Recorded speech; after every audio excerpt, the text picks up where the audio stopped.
آج مسئلہ یہ ہے کہ اہل بیت کی مجالس میں تو سب آ رہے ہیں، لیکن ہمارا طرز زندگی، ہمارا لائف سٹائل ایسا رہی جیسا اہل بیت دیکھنا چاہتے ہیں۔ امام زمانہ بھی یہی چاہتے ہیں کہ آج لوگوں نے کہا جب مولا کا وجود باعث خیر و برکت ہے، جب خدا کے رہا ہے، لیکن ایک شرط لگا دی، ان کنتم مؤمنین، جب تک تمہارے دلوں میں ایمان داخل نہیں ہو جاتا تو مولا کا وجود بھی تمہیں خیر نہیں دے سکتا، برکت نہیں دے سکتا۔ فضائل پڑھو، لیکن یہ وجود تب خیر و برکت دے گا جب دلوں میں ایمان آ جائے۔ ایک لبنان کا ڈاکٹر ہے، کہتا میرے باپ کسان ہے، اس نے بڑی محنت کر کے مجھے آسٹریلیا بھیجا، میں ڈاکٹر بنا، MBBS ڈاکٹر۔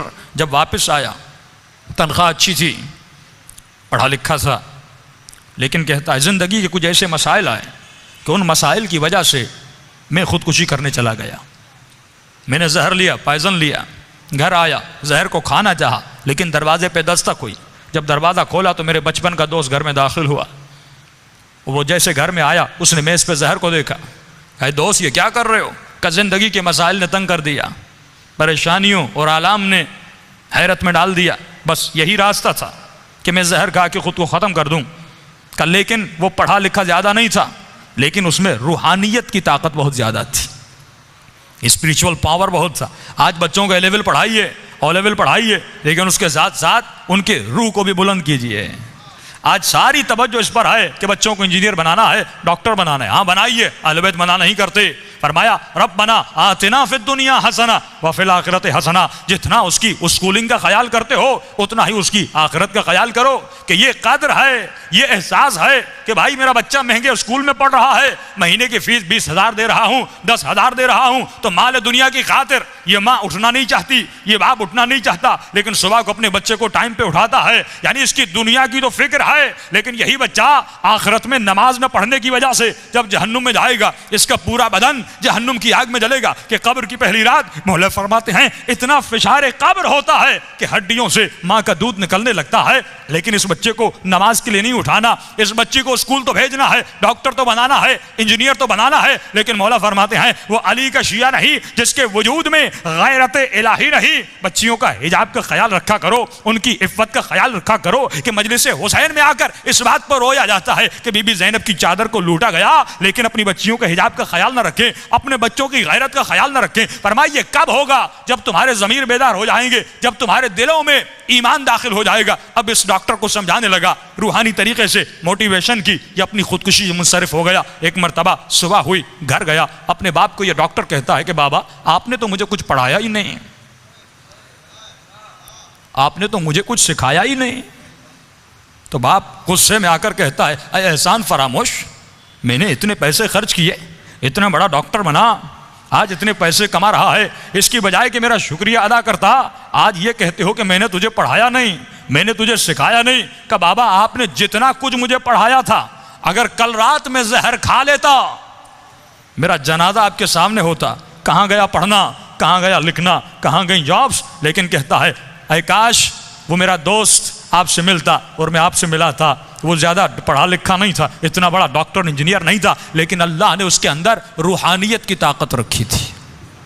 کتنے مصائب و آلام آئے اہل بیت پہ، اہل بیت نے کبھی خودکشیاں نہیں کی، وہ کبھی ڈپریشن میں نہیں گئے، وہ کبھی پریشانیوں میں نہیں گئے۔ ہم کیوں پریشان ہو جاتے ہیں؟ کیونکہ ہماری روحانی طاقت بہت کم ہے، ہمارا اسپریچول پاور بہت کم ہے۔ میں کہوں گا مولا یہ طاقت کیسے بڑھے گی، یہ پاور کیسے بڑھے گا، یہ روحانیت کیسے بڑھے گی؟ تو یہی آیت الا بذکر اللہ تطمئن القلوب، فرمایا ہمیشہ اپنی زبانوں کو ذکر پروردگار عالم میں مشغول رکھا کرو۔ آج یہ زبان ذکر خدا میں مشغول نہیں۔ دیکھیے اذکار کا بہت فائدہ ہے، ذکر خدا انسان کو یاد خدا میں رکھتا ہے۔ آج مسئلہ یہ نہیں کہ کسی کو یہ نہیں پتا کہ نماز واجب ہے کہ نہیں، روزہ رکھنا واجب ہے کہ نہیں، اور ہم ممبر سے صدیوں سے یہ چیختے رہیں کہ روزہ رکھو، نماز پڑھو۔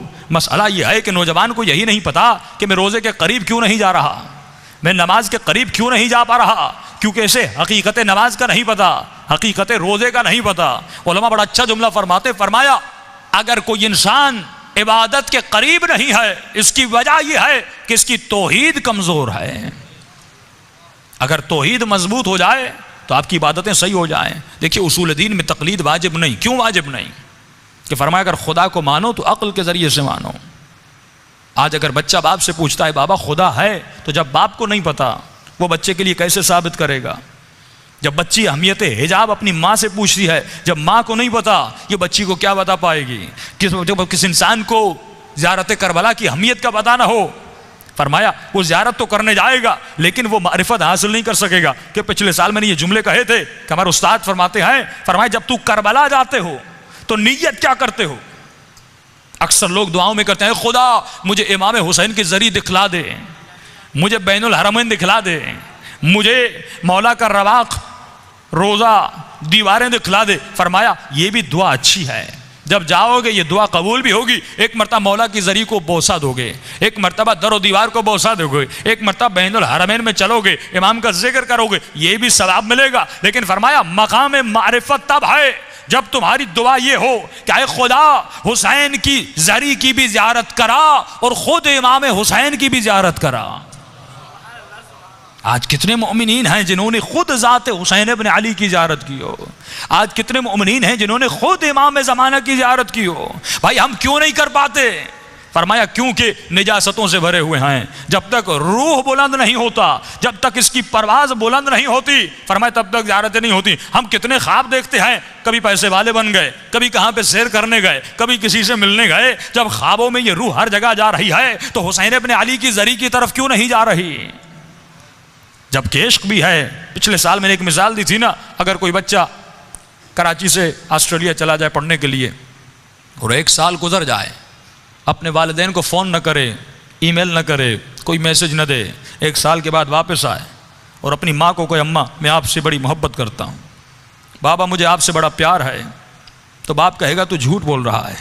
اگر اتنی محبت تھی تو نے کوئی ایس ایم ایس نہیں کیا، تو نے کوئی ای میل نہیں کیا، پورا سال گزر گیا تو نے مجھے ایک فون تک نہیں کیا، تو جھوٹ بول رہا ہے. محبت کا تقاضا ہے کہ ارتباط ہونا چاہیے، محبت کا تقاضا ہے کہ رابطہ ہونا چاہیے، محبت کا تقاضا ہے کہ دیدار کا تقاضا ہو، کہ جس سے انسان محبت کرتا ہے اس سے بات کرنا چاہتا ہے، اسے دیکھنا چاہتا ہے، اسے گلے لگانا چاہتا ہے. فرمایا یہ محبت کا تقاضا ہے. تو یہ کیسا شیعہ ہے کہ 60 سال گزر گئے لیکن ابھی تک اپنے مولا کو نہیں دیکھا؟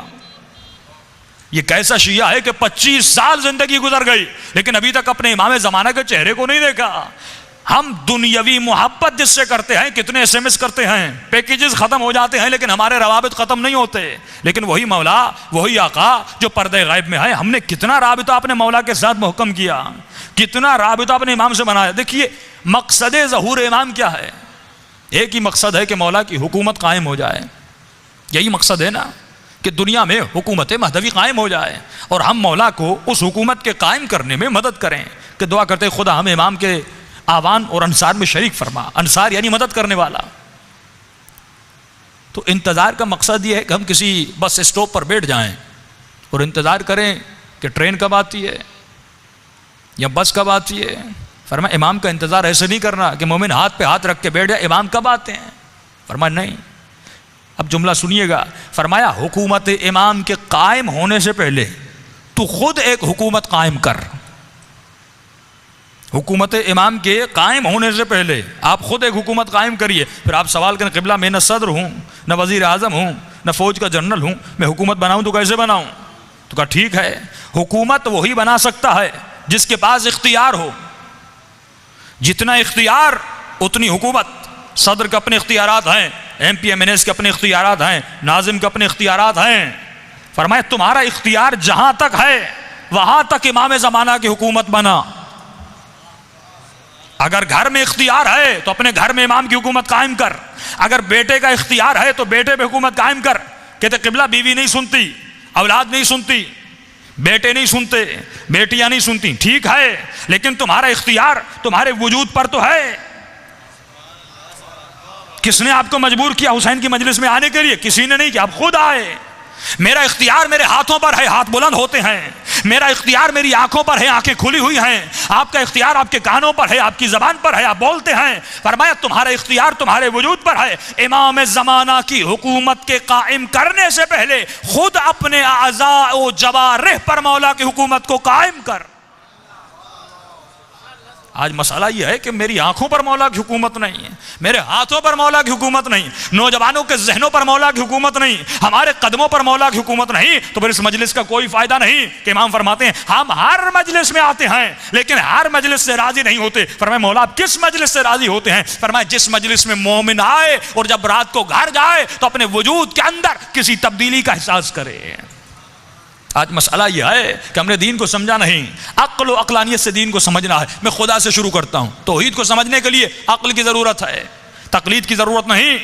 کہ آج بزرگوں کو نہیں پتا کہ خدا کیا ہے، یعنی جس کی توحید کمزور اس کی عبادت کمزور، جس کی توحید کمزور اس کی نماز کمزور، جس کی توحید کمزور اس کی مجلس کمزور، جس کی توحید کمزور اس کی خطابت کمزور۔ یہ توحید ایک ایسی چیز ہے جو بنیاد اسلام ہے، جو ابتداء اسلام ہے۔ اگر توحید مضبوط نہیں تو ولایت مضبوط نہیں، اگر توحید مضبوط نہیں تو نبوت مضبوط نہیں۔ آج مسئلہ یہ رہی کہ ممبر سے آنے والے، غلو کرنے والے، غلط باتیں کرنے والے، کیا وہ اللہ کو نہیں مانتے؟ وہ بھی کلمہ لا الہ الا اللہ پڑھ رہے ہیں لیکن ان کا کلمہ تقلیدی ہے، تحقیقی نہیں ہے۔ آج اکثریت ان لوگوں کی ہے جنہوں نے خدا کو سمجھا ہی نہیں، خدا کو اسٹڈی کیا ہی نہیں، اپنے رب کو سجدہ تو کر رہے ہیں لیکن یہ احساس نہیں کہ میں کسے سجدہ کر رہا ہوں۔ لیکن جملہ سنیے میرے چوتھے امام کا، فرمایا اے خدا انا اقل الاقلین بل اقل من الذرہ۔ میرے چوتھے امام فرماتے ہیں اے خدا میں سب سے چھوٹا ہوں بلکہ میں ایک ذرے سے بھی چھوٹا ہوں۔ اب اس کو سمجھانے کے لیے یوٹیوب پہ جائیے، ایک ویڈیو بڑی اچھی بنائی ہے کہ انسان کی آنکھ سے شروع کرتے ہیں۔ یہ آپ کی آنکھ میں ایک نقطہ ہے جس سے آپ دیکھ رہے ہیں، ہم نقطوں کا مجموعہ ہیں۔ آپ کی آنکھ میں ایک نقطہ ہے، آپ زوم آؤٹ کریے پھر انسان نظر آتا ہے۔ IRC امام بارگاہ میں آپ کا وجود بیٹھا ہوا ہے، آپ ان تمام لوگوں میں شاید کوئی حیثیت رکھتے ہوں، شاید کوئی جثہ، کوئی جسم رکھتے ہوں، لیکن اگر میں زوم آؤٹ کروں تو امام بارگاہ کے اندر آپ بہت چھوٹے ہو جائیں گے۔ یہ امام بارگاہ کراچی کے اندر بہت چھوٹا ہے، یہ کراچی سندھ کے اندر بہت چھوٹا ہے، یہ سندھ ایشیا کے اندر بہت چھوٹا ہے، یہ ایشیا اس دنیا کے اندر ایک نقطہ ہے، یہ دنیا عالم گیلیکسی میں ایک نقطہ ہے، یہاں تک کہ نظر بھی نہیں آتی۔ جتنا اوپر چلے جائیں آپ کی گیلیکسی میں 9 ستارے ہیں، اس کے علاوہ اور گیلیکسیز ہیں، ان کے اپنے چاند ہے، ان کا اپنا سورج ہے۔ تو جتنا زوم آؤٹ کرتے جائیں گے تو آپ کو یہ دنیا ایک ذرہ نظر آئے گی۔ اب مولا فرماتے ہیں خود کو تلاش کر، ان تمام ذرات میں تو کہاں ہے؟ ہمارا وجود کیا ہے ان تمام ذرات میں؟ کچھ بھی نہیں۔ اقل الاقلین بل اقل من الذرہ، اے خدا میں ایک ذرے سے بھی چھوٹا ہوں۔ اب مولا فرماتے ہیں اپنی منزل و مقام کو سمجھ کہ تو کتنا چھوٹا ہے کہ اللہ کی ہستی اور کائنات کے سامنے تیرا وجود کچھ بھی نہیں ہے، لیکن وہ خالق کائنات اپنے بندے کو کہتا ہے کہ آجا میری دربار میں نماز پڑھ اور پڑھ الحمدللہ رب العالمین۔ اے خدا تمام حمد و ثنا ہے اس رب کے لیے جو عالمین کا رب ہے۔ کہا کہاں ذرہ، کہاں خالق کے ذرہ؟ لیکن یہ رب کہتا ہے آؤ مجھ سے باتیں کرو۔ اب مولا فرماتے ہیں کتنا متکبر ہے یہ انسان، کتنا مغرور ہے یہ انسان۔ جب اذان کی آواز آتی ہے حی علی الصلاۃ، حی علی الفلاح، یہ اپنے کاروبار کو نہیں چھوڑتا، یہ اپنے کام کو نہیں چھوڑتا، یہ غرور میں آ گیا۔ فرمایا الحمدللہ الذی لبس العزت والکبریاء، شکر ہے اس خدا کا جس نے عزت اور کبریا کا لباس پہنا۔ فرمایا عزیز اگر ہے تو وہ، متکبر اگر ہے تو وہ۔ پھر فرمایا لبس، مولا کے جملے بڑے عجیب ہیں، جس نے لباس پہنا۔ آپ کہتے قبلہ یہ ابا کبا صرف آپ کو جچتی ہے۔ مثال کے طور پر میں کہوں یہ ٹی شرٹ آپ کو جچتی ہے، یہ کوئی اور پہنے تو اس پہ نہیں آئے گی۔ مولا فرماتے ہیں لباس کبریائی اور عزت اگر کسی کو جچتا ہے تو بس خدا کو، اور کسی کو یہ زیب تن نہیں ہے، بس پروردگار عالم کے لیے۔ فرمایا عزیز وہ ہے کہ مولا ہم کیا ہیں؟ فرمایا ہم ذلیل ہیں۔ فرمایا خدا کی عزت اس میں ہے کہ وہ عزیز اور متکبر ہو، بندے کی عزت اس میں ہے کہ وہ ذلیل ہو اس کی عزت کے سامنے۔ کہ مولا عزیز کی تعریف کیا ہے؟ فرمایا عزیز وہ ہوتا ہے جو کسی کا محتاج نہیں ہوتا، متکبر وہ ہوتا ہے جو کسی کا محتاج نہیں ہوتا۔ فرمایا ہم ہر عمل میں اس کے محتاج ہیں۔ فرمایا انسان تو اپنے وجود سے خدا کو پہچان۔ کہ مولا کیسے پہچانوں؟ کہا کوئی انسان بوڑھا ہونا چاہتا ہے؟ کوئی بوڑھاپے کی طرف جانا چاہتا ہے؟ کوئی نہیں جانا چاہتا۔ ہم تو رنگ لگا لگا کر اپنے بالوں کو کالا کرتے ہیں، اپنی داڑھیوں کو رنگ لگا لگا کر دنیا کو یہ دکھاتے ہیں ارے میں جوان ہوں، لیکن فرمایا وہ تجھے بڑھاپے کی طرف لے جاتا ہے تاکہ تجھے احساس دلاتا ہے کوئی ہے تیرے وجود میں، تیرے وجود میں تیرے اندر تبدیلی لانے والا، کوئی ہے تجھے بڑھاپے کی طرف لے جانے والا۔ وہ کون ہے؟ تیرا رب ہے۔ فرمایا اپنے رب کو پہچان، اپنے خدا کو پہچان۔ اور وہی پروردگار عالم رسول خدا جب جگہ سے گزر رہے ہیں، ایک بوڑھی خاتون ہے چرخہ چلا رہی. دیکھیے عقائد میں فرمایا قیامت کے دن جب خدا بندے سے یہ پوچھے گا تم نے میرا کلمہ کیوں پڑھا، یہی انسان جب مر جاتا ہے اسے ہلا ہلا کر سمجھایا جاتا ہے اسما وافہم من ربک، تیرا رب کون ہے، من کتابک، تیری کتاب کون ہے، من امامک، تیرا امام کون ہے. کہ مولا اسے ہلایا کیوں جاتا ہے جبکہ پوری زندگی کلمہ پڑھا، پوری زندگی نماز پڑھی، پوری زندگی اللہ کا نام لیا، لیکن ہلا ہلا کے بتایا جا رہا ہے. مولا فرماتے ہیں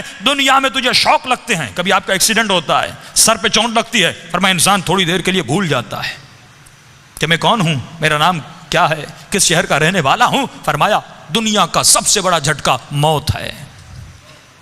جب موت کا جھٹکا آتا ہے فرمایا انسان سب کچھ بھول جاتا ہے، اسے ہلا ہلا کر بتایا جاتا ہے تیرا رب کون ہے، تیرا آقا کون ہے، تیرا مولا کون ہے، تیری کتاب کون ہے. فرمایا جب قیامت کے دن سوال کیا جائے گا کہ انسان تم نے میرا کلمہ پڑھا تو کیوں پڑھا. اگر اس نے یہ کہا کہ پروردگارا میں نے تمہارا کلمہ اس لیے پڑھا کیونکہ میرے باپ نے کہا، میری ماں نے کہا، مسجد کے مولانا نے کہا، میرے محلے نے کہا، میرے ماحول نے کہا، اللہ کی آواز آئے گی یہ دلیل قابل قبول نہیں، کیونکہ مجھے عقائد میں تقلید آباء و اجداد پسند نہیں ہے. اگر تم یہ دلیل لاؤ گے کہ میں نے آباء و اجداد کی وجہ سے اے خدا تجھے مانا، تو فرمایا وہ بت پرست بھی یہی کہے گا اے خدا میں بت پرست بنا اپنے آباء و اجداد کی وجہ سے،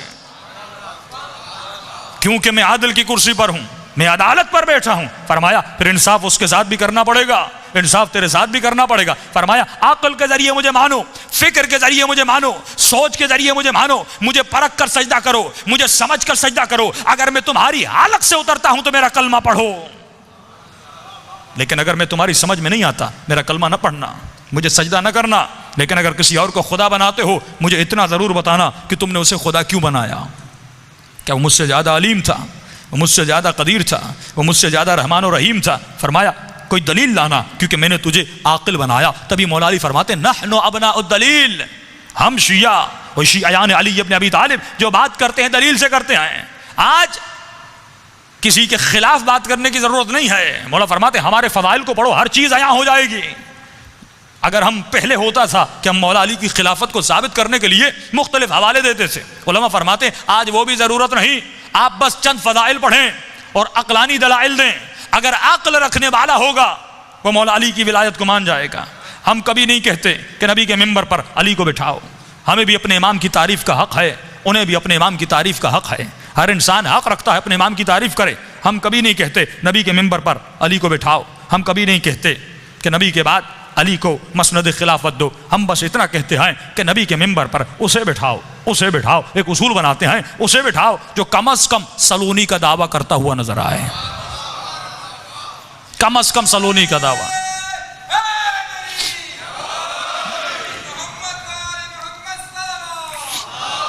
اللہم صلی علی محمد وآل محمد، جو کم از کم سلونی کا دعویٰ کرے. ہمارا کھلا چیلنج ہے بھائی، ہم تو آپ کے اماموں کو ماننے کے لیے بھی تیار ہیں اور اپنے اماموں کی امامت سے دستبردار ہونے کے لیے بھی تیار ہیں، لیکن ہماری ایک شرط ہے کوئی ایسا امام لاؤ جو علی سے بہتر ہو. صفات میں جاتے ہیں، صفات خدا بھی کہتا ہے جس بھی خدا کو ماننا ہے مانو، سجدہ کرنا ہے کرو، لیکن کوئی ایسا خدا لاؤ جو مجھ سے بہتر ہو، جو مجھ سے طاقتور ہو، جو مجھ سے زیادہ قدیر و علیم و بصیر ہو. کائنات نے کوئی ایسا خدا نہیں لایا، بس وہی پروردگار عالم تھا. تو ہم بھی یہی کہتے ہیں کہ اگر کوئی امام لانا ہے ہم اس امام کی امامت کی بیعت کرنے کے لیے تیار ہیں، لیکن کوئی ایسا امام لاؤ جو شجاعت میں علی سے زیادہ ہو، جو علم میں علی سے زیادہ ہو، جو زہد و تقوی میں علی سے زیادہ ہو، جو شجاعت میں حسین ابن علی سے زیادہ ہو. کوئی نہیں لا سکتا. دوسرا کھلا چیلنج ہے کہ بھائی آپ کے اماموں کے استاد ملتے ہیں، لیکن ہمارا چیلنج ہے ہمارے 12 اماموں سے کوئی استاد ڈھونڈ کے بتاؤ. یہ اللہم صلی علی محمد.